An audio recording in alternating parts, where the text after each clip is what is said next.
good morning. This is Teacher Helen and I will welcome you to our new lesson in science. It is all about proper waste disposal.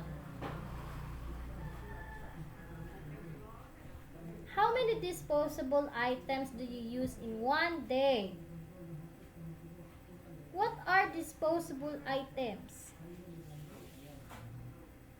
So it is something that is thrown away after use. Example, kanang pack lunch, uh, disposable glass, disposable spoon and fork. Kasagaran, we use this when there were birthdays. And when you eat street foods, they are using disposable items. You dispose of many items at home and in school.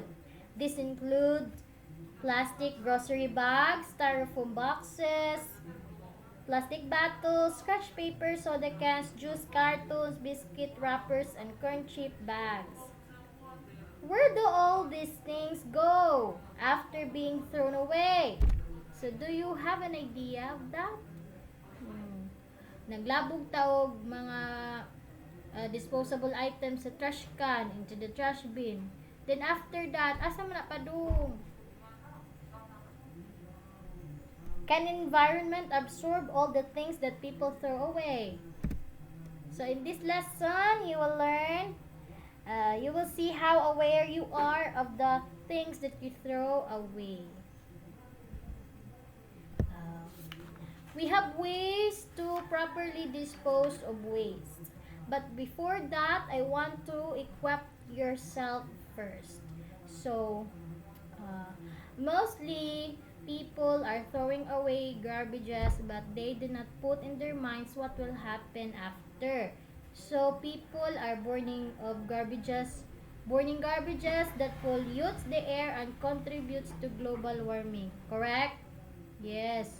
Burning of garbages can contribute global warming. Why? Because heat will go up and the heat are trapped above the sphere. Kung na-trap ang heat, that can cause global warming. Next is garbage thrown in rivers and oceans causes floods. So, naay uban maglabay-labay sa rivers and oceans. Third is garbage pollutes and contaminates bodies of water and causes sickness. So, labog-labog ka og garbage into the oceans or bodies of water. Then, kanang imong gilabog eaten by fishes. Gikaon na pud sa isda. Nakaon sa isda. And then nag-isda, gikaon na pud sa human being nato, consumer, nagkaon tag isda. Then what will happen to us? Masakit ta. Cause sickness. Next is garbage thrown in the streets clogs the sewage system and causes flooding. Tungod sa atong mga wastes nga unproperly thrown naara sa karsada, so it can trap mga holes agianan sa tubig. That can cause flooding. So here in your book, page 74 to 75, you can see a graph or a data from year 2010 to 2018, the waste that the Philippines generates. Mao na itong mga basura from 2010 to 2018. So, in million is population in million. 2010, we have 93.97 million.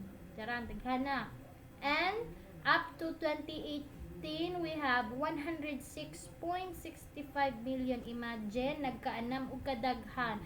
How much more this year? We are now in 2020, 2021. No, imagine. So, how to reduce wastes?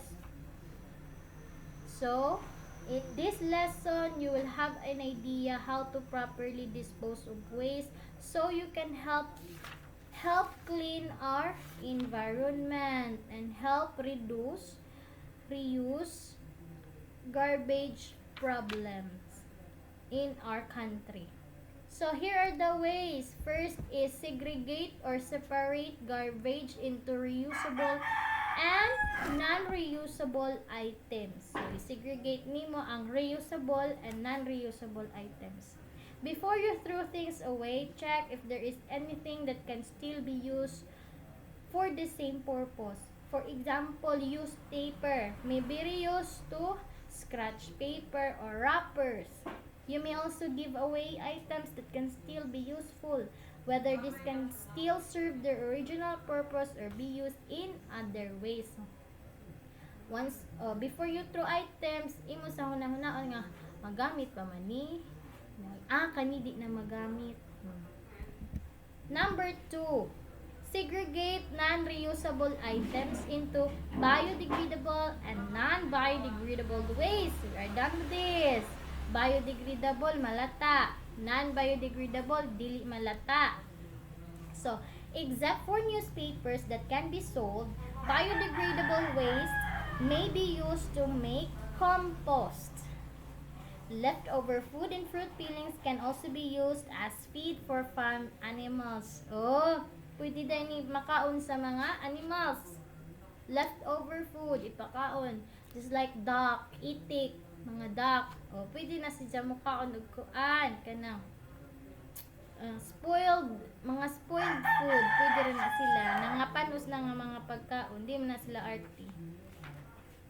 Next, we have segregate non-biodegradable items into recyclable and non-recyclable items. So, what are non-biodegradable items? These are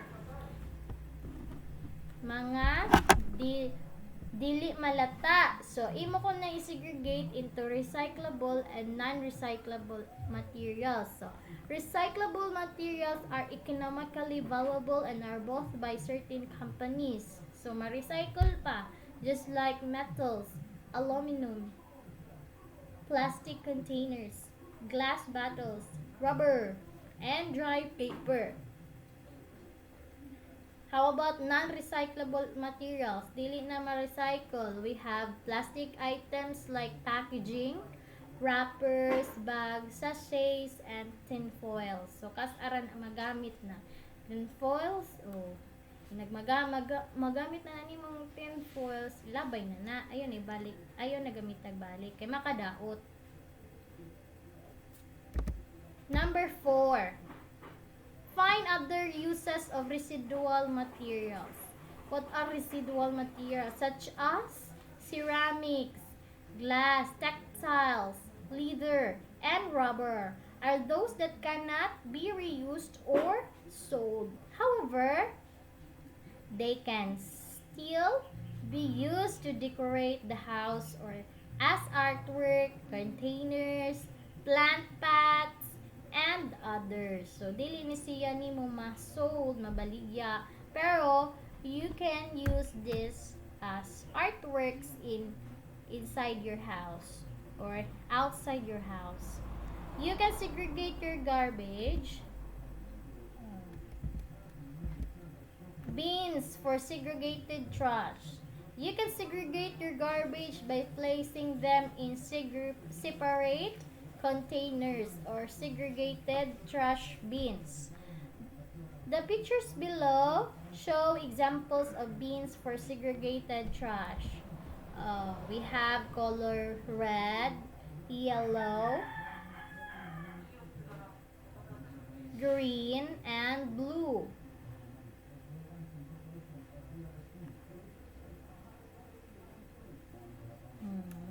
Upat na ka trash can. And every trash can, in every trash bin, kanang color code na ana siyay o para asa ang color code.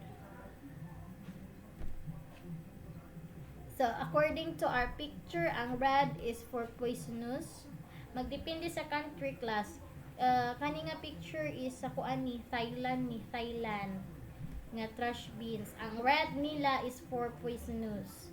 Ang yellow is for reusable, magamit pa, ma-recycle pa. And the green is for mga leftover food. Kanang mga mabaho, ang green nila na you can see in the picture that it is fish bone and meat. And the blue is paper. Blue nila is paper. Okay, now to have more understanding about proper waste disposal, you may watch this video.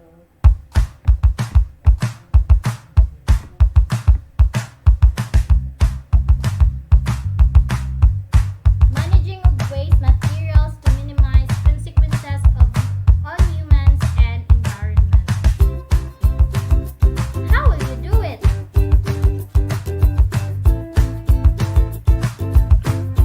Reduce, recycle. The 3 R's.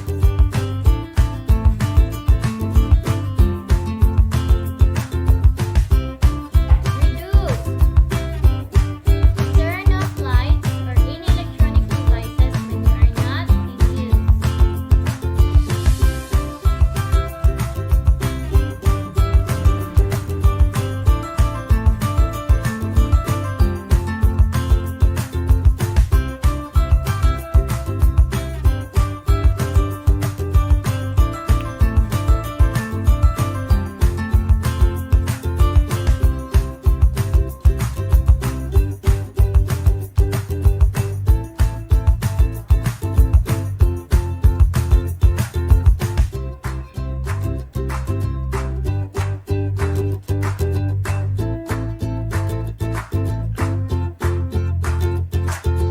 You may use them again as alkansya, container.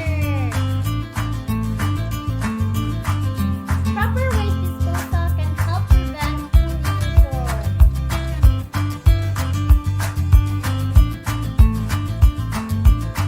Learn proper waste disposal to avoid damaging our environment.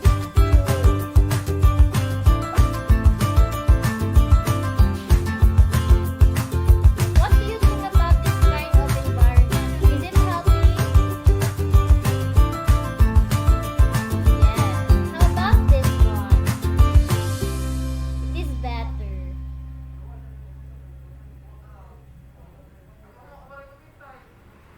Okay, it is easy being green. How to be green? Reduce, reuse, recycle. Created using Powtoon.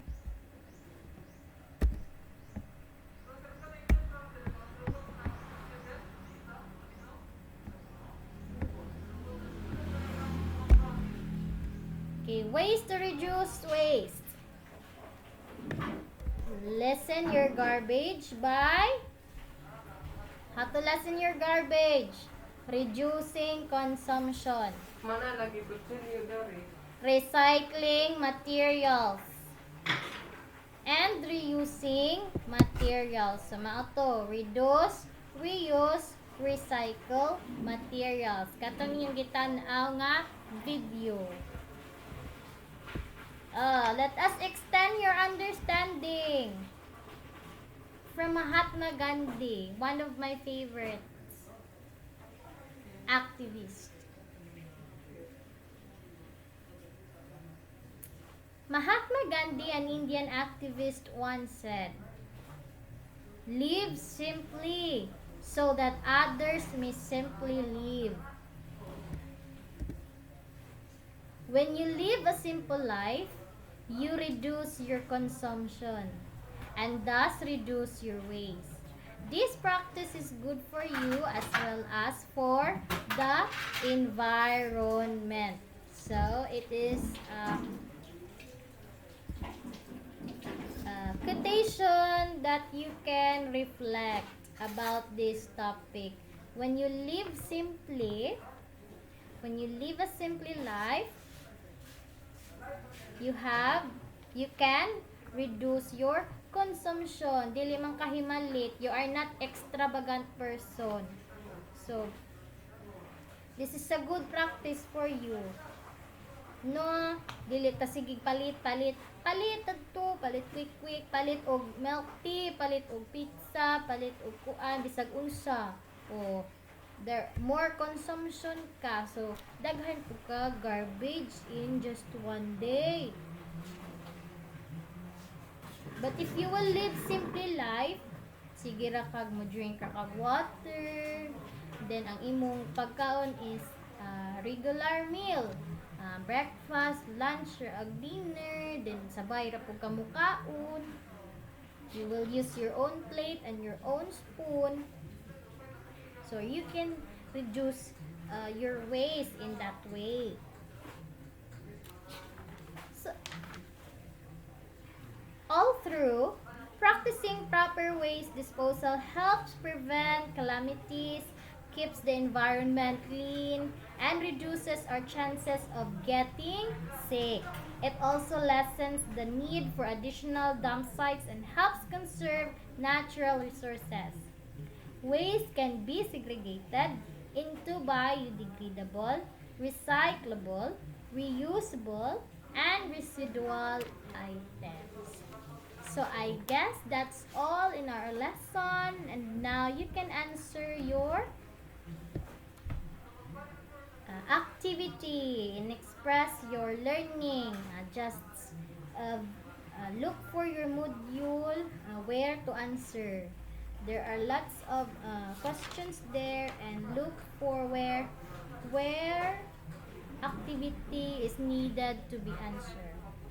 Okay, class. Goodbye. Thank you for listening. God bless.